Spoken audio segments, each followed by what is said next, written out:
Hi friends, அஸ்ஸலாமு அலைக்கும். Chicken gravy எப்படி செய்கிறதுன்னு பார்க்கலாமா? ஒரு கடாயில் கொஞ்சமாக எண்ணெயை விட்டு கொஞ்சமாக வெந்தயம் பொரிஞ்சதுக்கு அப்புறமா வெங்காயத்தை போட்டு நல்லா வதக்கி எடுத்துக்கலாம்.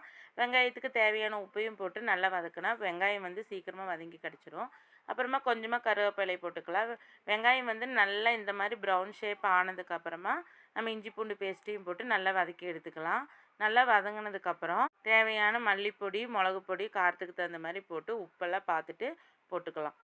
பொடி பொடியாக அறுக்கி வச்ச தக்காளியும் போட்டு நல்லா வதக்கி எடுத்துட்டோன்னா மசிஞ்சதுக்கப்புறம் மல்லி இலையும் புதினா இலையும் போட்டு அதையும் நல்லா பரட்டி எடுத்துக்கலாம். இப்போ நான் 1/2 கிலோ சிக்கன் எடுத்துருக்கிறேன். அந்த சிக்கனையும் போட்டு நல்லா பரட்டி எடுத்துக்கலாம். எண்ணெயில் நல்லா பரட்டினதுக்கப்புறம் ஒரு 1/2 லெமனையும் எடுத்து ஊற்றி நல்லா பரட்டி எடுத்ததுக்கப்புறம் பட்டை கிராம்பு பொடி எடுத்து போட்டுக்கலாம். கறி மசாலா யூஸ் பண்ண மாட்டேன். இதுதான் பட்டை கிராம்பு பொடி தான் நான் வீட்டில் யூஸ் பண்ணுவேன். நம்ம நல்லா பரட்டினதுக்கப்புறம் க்ளோஸ் பண்ணி வச்சா சிக்கன்லேயே நல்லா தண்ணி வந்துடும். சிக்கன்லேயே தண்ணி விடுறங்காட்டி நான் இன்றைக்கி தண்ணி ஊற்றலை. நான் பரட்டின மாதிரி பண்ணுறேன். இல்லை ஊற்றி சாப்பிட்ற மாதிரி வேணுன்னா கொஞ்சமாக தண்ணி ஊற்றிக்கலாம். கடைசியாக பெப்பர் பொடியும் மல்லி இலையும் தூவி இறக்கணும்னு சிக்கன் கிரேவி ரெடி ஆயிடுச்சு. சப்பாத்தி, புரோட்டா, பூரிக்கு நல்லாயிருக்கும். சாப்பாட்டுக்கு ரசம் ஊற்றி சைட் டிஷ்ஷாக இதை வச்சு சாப்பிட்டிங்கன்னா சூப்பராக இருக்கும். ட்ரை பண்ணி பாருங்கள். புதுசாக பார்க்குறவங்க சப்ஸ்கிரைப் பண்ணிட்டு பாருங்கள். தேங்க்ஸ் ஃபார் வாட்சிங்.